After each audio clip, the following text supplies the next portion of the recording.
เคเนาะพี่น้องเปิดภาพมาตอนนี้บ่าวพลก็อยู่กับน้องเดิมพี่น้องมารบกวนน้องเพิ่นเนาะ พอดีบ่าวพลมาแต่พูนพี่น้องมาแต่เสกองแล้วก็พอดีเห็นน้องเดิมแซดลิ้นน้ำนั่นแหละก็เลยแซดไปหาทางน้องเพิ่นลืมล็อกรถก่อนได้ไปฮอดมาต่อยฮอดใช่แล้วไอ้ว่าองกิพอดีบอกน้องเดิมนะว่าอยู่เซกองพอดีน้องเดิมก็เลยว่าโอ้คันมาแต่เซกองแล้วก็มาแวะลิ้นมากินข้าวเนาะพอดีบ่ฝนก็ได้แวะมาแล้วก็ทางน้องเพิ่นก็ได้นึ่งข้าวถ่าบ่ฝนเนาะแล้วก็บ่ได้ซื้อหยังพี่น้องซื้อขนมซื้อก้อยซื้อมากินกับน้องเพิ่นบ่มีเงินเนาะบ่ฝนก็ได้จุกโอเคพี่น้องกราบทักทายสบายดีเด้อสวัสดีพ่อแม่พี่น้องเบิดสู่คนเนาะว่าอยู่ในและก็ต่างประเทศเนาะก็ยินดีต้อนรับเข้าสู่สอบเบาฝนอีกเทื่อนึงพี่น้องมื้อนี้ก็บ่ได้ไปทางใดเมื่อเสกองนะกับมือกองพี่น้องบ่สุภาพปานใดเนาะสบายดีสบายดีเด้อมือกองนะสบายดีคนใหญ่ใจบุญทุกทานสบายดี FC พังไทยพังลาวต่างประเทศที่อยู่ในบ้านก็ขอสบายดีและสวัสดีเบิร์ดคุยสควอเตอร์สบายดีสบายดีพอดีต่อนะมาฝนพี่เชียงรถบ่ฝนเห็นบ่เห็นอยู่พอดีก็เสร็จหาทางน้องเพิ่นแล้วก็เลยได้ท่ามากินข้าวแล้วบ่ก็เทินได้อันนี้แล้วก็น้องเพิ่นว่ายังก็เลยว่าสิไปกินบัดนี้ทางนอกก็สวนอยู่ก็เลยนัดกันมานัดกันมากินข้าวสิข้าวคือกินมืดกินคันแถวน้องเดิมอันนั้นมาเขามาบ่ฮอดชั่วโมงก็ได้มาครับบางคนมา30นาทีมาน้องพี่น้องนะใส่ลานไปใส่ในซื้อขนมให้หลังนอนนะกำลังนอนเมื่อกี้ไปเซกองไปชงเวียกมือกล่องนะเพิ่นไปเอายา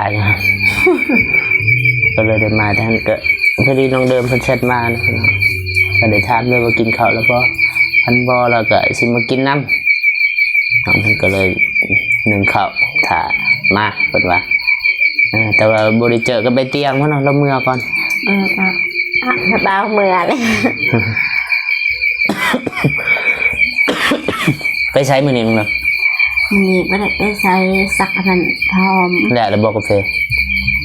ปลูกบ่แม่ยังเดือลายบ่เดี๋ยวน้องเดินไม่ได้ไปขุดคมขุดแต่มือนั้นโดยบึงลานน้องเดินไปแสนยาโอ้ทีวันนี้น้องเดินไม่ได้ไปเพราะว่าสักพร้อมลานนั่นเงี้ยวลานไทยรูปก็คือลานไทยเนาะทางเดิมไทยหรือว่าเงี้ยวนั่นแหละบอกคนเบาบุสุภาพก็ขอโทษกับ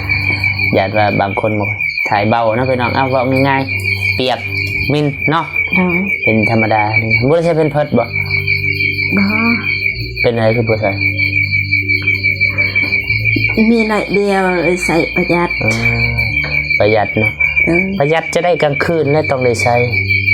กลางเว้นบ่ใส่ก็ได้กลางเว้นบ่ได้อยู่บอนบางคืนก็ใส่บางคืนก็บ่ใส่เสียงเอาเนาะคืนใดที่ว่าบ่ทายก็ดีโดยก็น่าจะบ่มีให้ทายบ่ทุกคืนมันจะเปียกเบิดเลยมีบ่นมไอ้เตียงมาโดยนมผู้ใดนมแม่แล้วก็แก๊สนึงของน้าบ่าวแม่อยู่ไทยเพิ่นว่าแม่พิมพ์มันแม่หลายคนเนาะพี่น้องแม่พิมพ์แม่เพนแม่เพียนแม่ติ๋วแม่กันแม่ลินหลายๆคนเนาะแม่หักน้องเดิม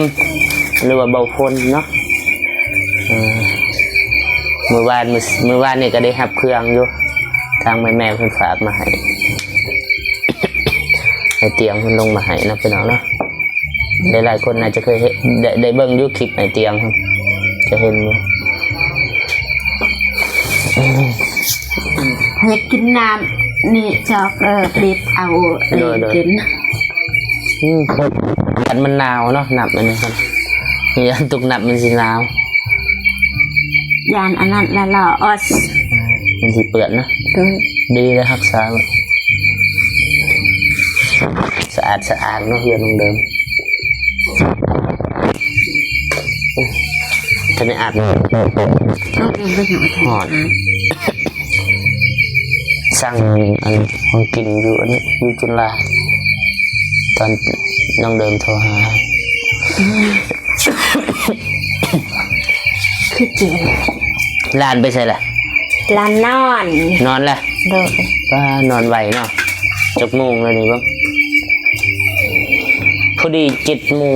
ครึ่งเนาะพี่น้องเนาะ7 โมงภาษาไทย4 ทุ่มบ่หูคือกัน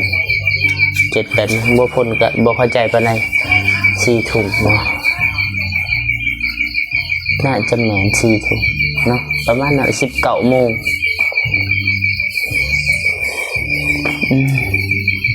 เสียหยายังประมาณคันน้องเอ็มเดือไปเมื่ออื่นเสียตอนเช้าแล้วนะ ตอนสอบนี่ น้อง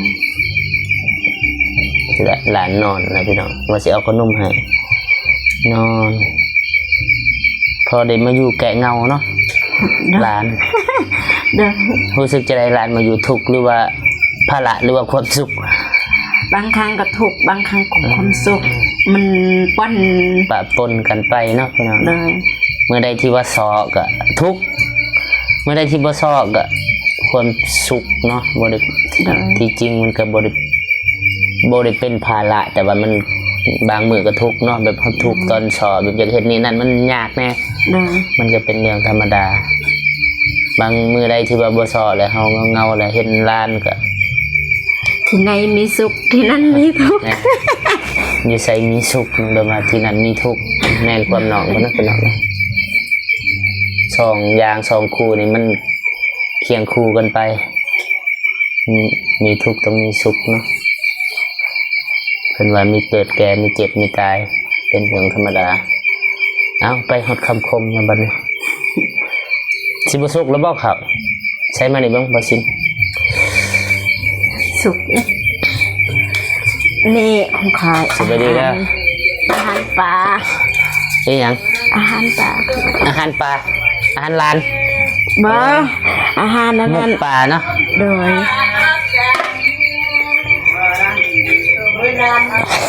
ผู้ใดผู้บ่าวต้องเดิมบ่ บ่ผู้เบาสำน้อย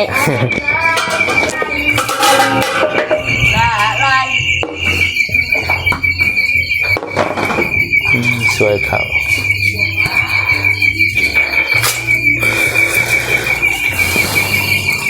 สิกแล้วบ่สิกแล้วน้องกิน สิกแล้ว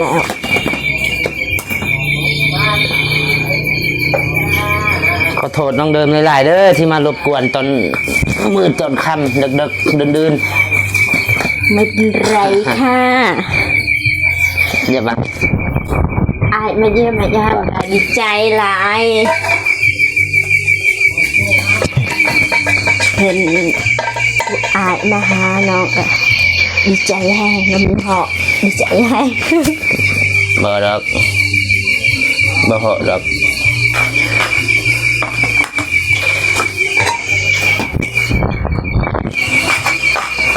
เพื่อได้จอกได้มวน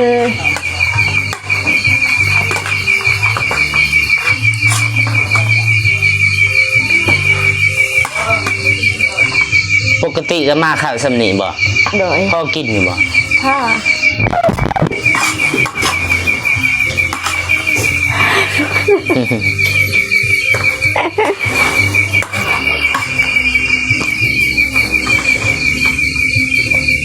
ขันตอนแรงมาสำนี้ขันอันนั้นตอนเสาร์บินเต็มติบกระทับหนักเลยใส่ไป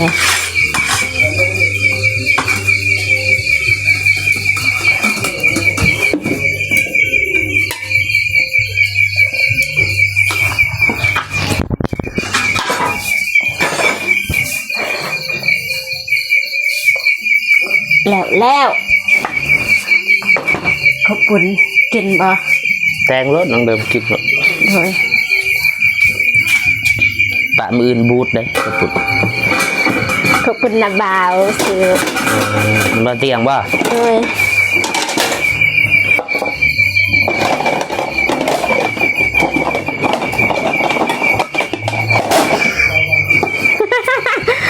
ไปอยู่บนมือนะบอกฝน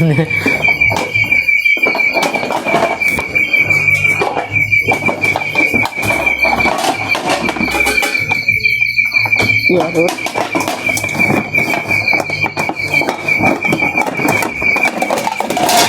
หาบวงพี่น้องแกงผักขาวหน้าสบายดีเจ้า สบายดี เฮ็ดหยัง เป็นไอเล็บโยบ่ จะซื้อหยังซื้อตัวเองหรือบ่ซื้อหยัง คือธรรมดา แพนด้า เอ้ย เจ้าใหญ่ไปเจ้าจะเป็นหยัง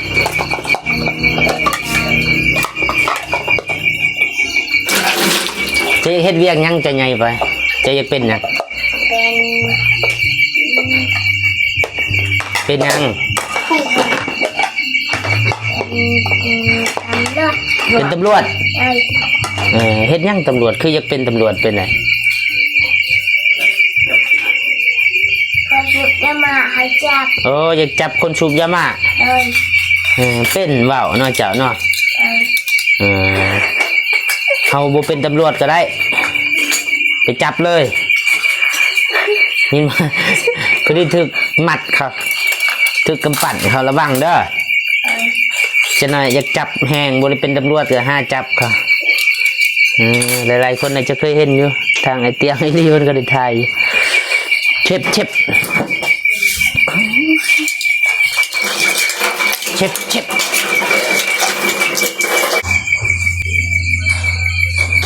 เรียบร้อยแต่งเลยน้องเดิมเยอะมันก็ละไม่แย่บ่ยานบ่มาลิบ่ยานผู้สาวจับบ่ใช่น้องเด่นเด้ ใส่เสื้อผ้าก็เอามึงยาเราอาบน้ำ เขาที่ฟังกูคนเด็กจ้าเป็นตัวกับเรา สบายดีเด้อไหม สบายดีปวดเลยจังกูก็ไปจ้ามันเลยแล้วไปเริ่มลองอย่างนู้นเด็กยังเซอร์เตย มาแวะกินข้าวน้องเดิมโทรหาให้กินข้าวเพราะว่าได้เสร็จห้าได้ผ่านทางเฮือนน้องคน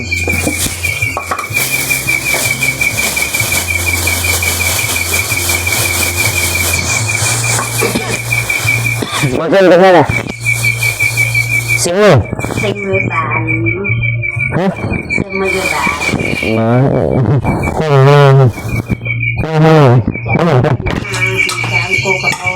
กับน้องเด่นเดินกินข้าวมากินข้าวไหม จ้า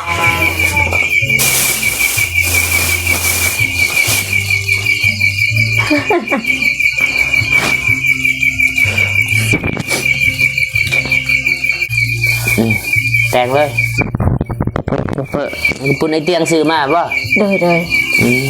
ธรรมชาติ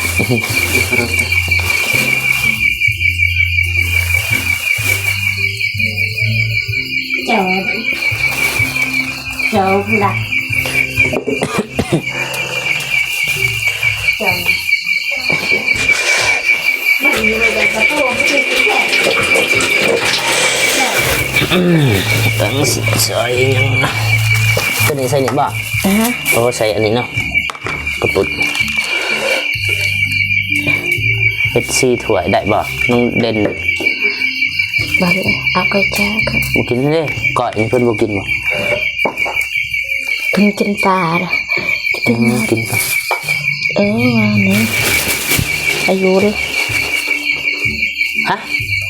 อีหยัง ว้าวอันนั้น อายุก็เศร้าอันบ่ โดยอายุภาษาเฮา ใส่จะกิน นี่ โอ้เขาใส่ในนี่บ่ โอ้บ่แม่นปีกล้วยคิดว่าอยู่ก็เศร้าอะนะอยู่ก็เศร้า คืออย่างนั้น ตีกล้วยพี่น้อง đi là câu sảy ô cái ngăn câu vận động mấy xe bé nó bên อืม rất bên rồi xe thợ nhà นะเสร็จถุงไงมัน เด่นนะก็คืออย่างนั้น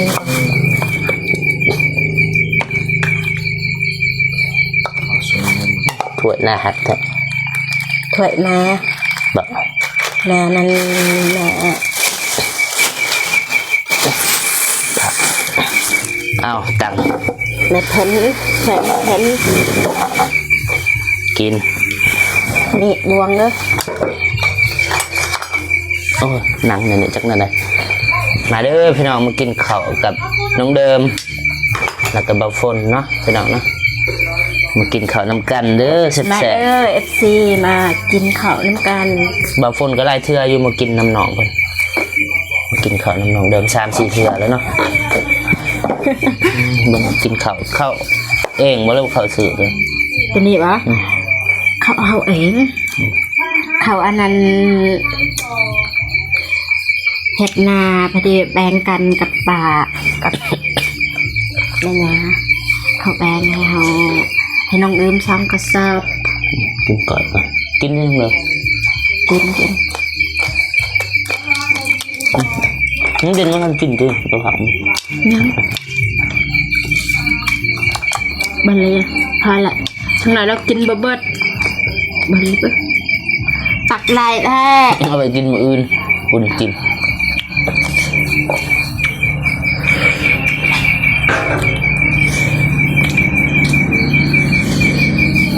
มันมีเรียนยิ่งอยู่ตะปุงตักเรียง เฮ้ย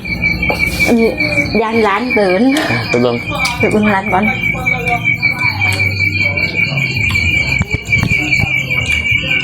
เป็นห่วงหลานแน่เนาะน้องเริ่มเลยอยากมาหลานตื่นนี่ตื่นเล็กน้อยตื่นแล้วกิ่งไปกิ่งมาตกเรือ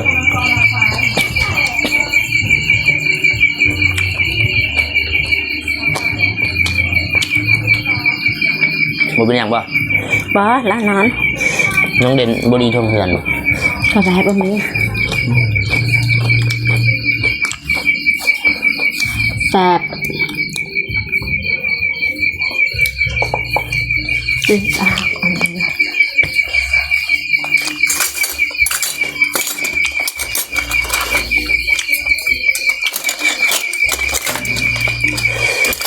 เข้ามา นี่ยัง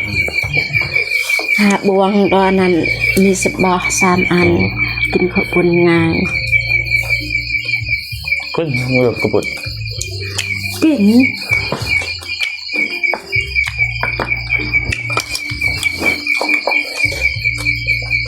จัดไปหมดเลยเด้อ ตามสบาย แสบลาย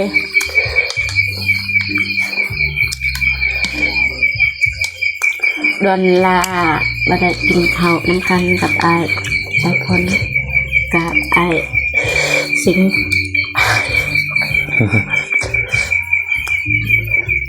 ให้เกิดก่อนเบาซิมกับน้องเดิม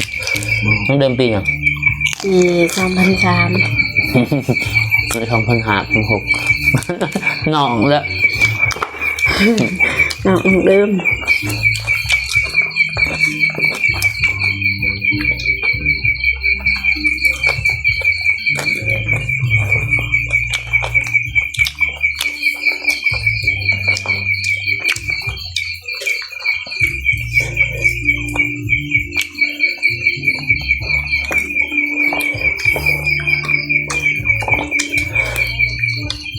เป็นหน้าแกเลยเนี่ยเขายังนอน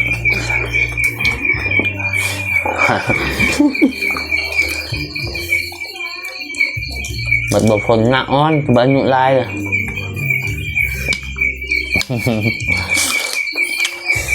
น้องเดิมกับอันนั้นแรกเขาว่าเสือได้ว่าน้องเดิมเป็นนางแรกเป็นเขาว่าค่อยเป็นแรก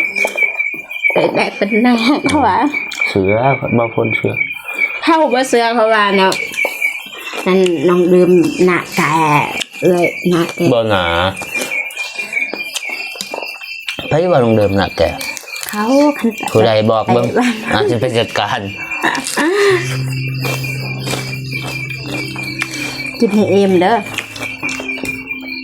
จะได้มีแหงเดินทางต่อ รู้จักกินบ่ผู้นี้บ่กินกระปุกบ่คือน้อยอยู่ตรงๆบ่พ้นหาก็เคยซื้อมือทำอิฐนี่ล่ะบ่แซ่บก่อนแซ่บบ่ตามจะกินเอา พอได้ยินพอกินดิ ยวน บ่ได้ทำมาพอกิน กำกอกแซ่บไข่เห็ด พอกิน ที่จริงเนาะบางหานพอก้าวกายก่อนหน่อยนึงบางหานก็ฮับบ่ได้เด้ถ้าว่าเอาติว่ามันเป็นแน่นี่นั่นมันบ่แซ่บนะบางคนถ้าว่าเขาเข้าใจมันเกิดดีเป็นการตักเตือนนะเอาไปปรับปรุงแต่บางคนเข้าใจ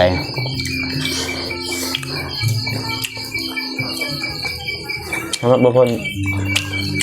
บ่ผ่านนะครับโอ้โหมันรู้สึกเข้มแล้วคมไปคือหูด ปกติก็ บ่ ใส่ ทั้งนั้นยังวะใส่ใบคือหูดใส่ก่อนบ่โหเทศใดเทศไปเทศมันยันมันต่างกัน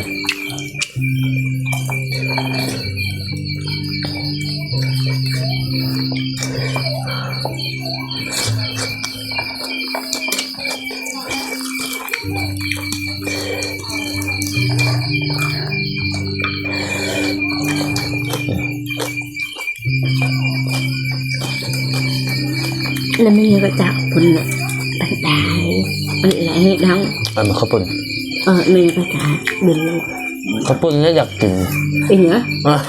จ้าห้างกะ บุกเลยจะนอนก่อน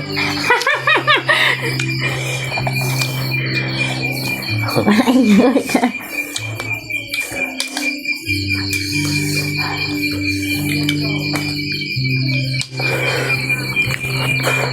เราสิ่งให้มักกินกระปุกกินบ่ฉันบุกินที่ร้าน ที่เอาเมื่อบาทนั่นน่ะมันสิเต็มลายโพด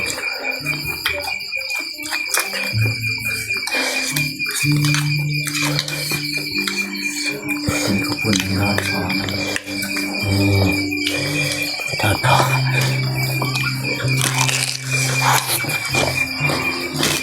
เผ็ดบ่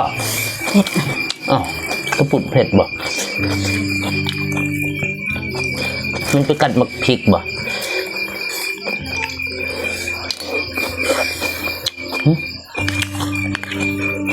หลีเผ็ด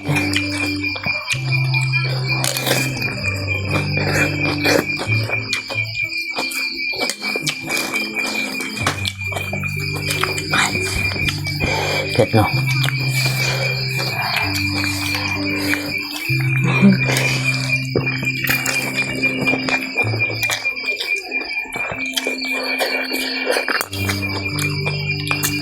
ขออนุญาตเนาะอนุญาตกินแบบนี้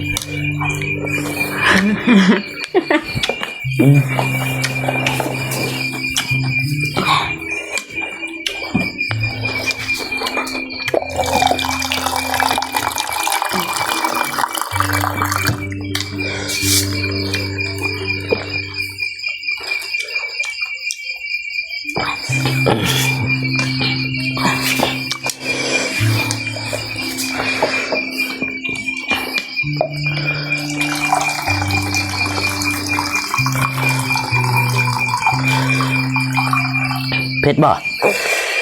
เอาหนักคันเผ็ดกินบ่ฝนบ่มีหนักนี่กินข้าวบ่ได้คู่กัน ขอบใจ เ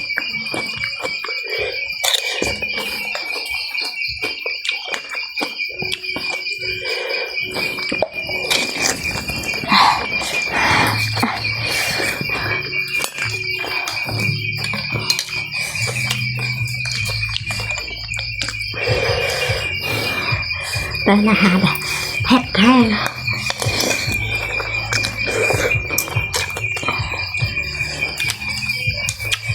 เมื่อคนกินบ่เบิดเลย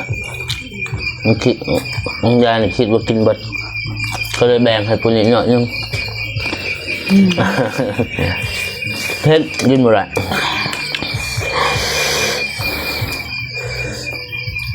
เชี่ยงกอกกอก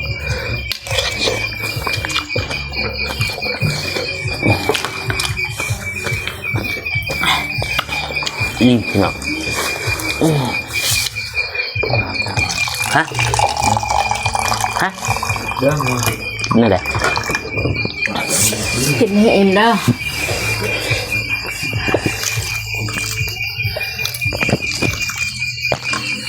ขออนุญาตอิ่มก่อน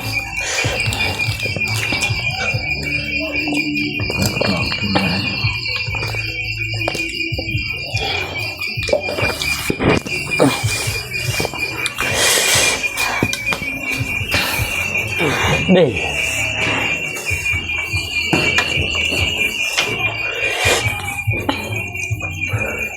mở ngầu hay đợi anh mà mới biết cái này một cái gì ô rộng anh từ ô rộng nào có đâu có dụt này nhưng mà bật bia bơ mới chốc hè bơ hơi tạch tăng sơi sậy rồi đang chạy lên nào ô phần im nè chúng đơm im rồi bạn อิ่ม แกะเผ็ดเนาะกินน้ำตาล โดย กินไลน์บอดี้น้ำตาลเป็นเบาหวานจ้ะนะอิ่มแล้วป่ะกระปุกกินบะบัดของเดิมกินเรือลายที่กันโอเคเนาะพี่น้องคลิปนี้กับบุมีหยังลายเนาะมากินข้าวกับน้องเพิ่นก่อนน้องเดิมเพิ่นได้โทรหาเขาก็ได้แซดน้ำกันอยู่ได้เสร็จหากันแล้วก็ถามเนื้ออยู่ใส่เฮ็ดหยังอ่ะนะก็เลยบังเอิญบ่ฝนกำลังมาแต่เสกกองเนาะมาพอดีฮอดจุฬาแล้วก็ได้เสร็จกับน้องเดิมเพิ่นแล้วเพิ่นก็มากินข้าวอยู่เฮือนเนาะน้องเพิ่นว่ามีปลาแต่ว่าบ่ฝนก็ได้ซื้อก้อยมาอยู่ปลาก็มีอยู่แต่บ่ได้กินเอาไว้กินมื้ออื่นมื้อฮื้อ ก็บ่ได้มีสาระปานใดพี่น้องคลิปไปนี่โอเคมิแต่ว่าฝาก FC เนาะหรือผู้ใหญ่ใจบุญทุกท่านเนาะเบิ่งคลิปบ่ฝนกับน้องเดิมตลอดไปเด้อมีหยังฝากบ่น้องเดิม ฝาก คิดถึง FC ทุกท่านและแม่ทุกท่านคุณยายใจบุญทุกท่าน FC บัดคุสุขอนหักแพงคือเก่าเด้อฝากเบิ่งคลิปไอ้ใส่พลตลอดไปเด้อเพื่อเป็นกำลังใจให้ไอ้สุพลและก็น้องเดิมนำเด้อขอบใจหลายๆไอ้สุพลกับไอ้ซิงที่มาเยี่ยมมายามน้องเดิมเมื่อหน้ามายามไม่ทำมือใดว่างเด้อโอเคพี่น้องมีแต่ว่าบ่ฝนแล้วก็น้องเดิมพร้อมกับบ่ซิงก็ขอลาตัวไปก่อนนะพี่น้องพอๆกันคลิปต่อไปเด้อบ๊ายบายไปจบคลิปสิ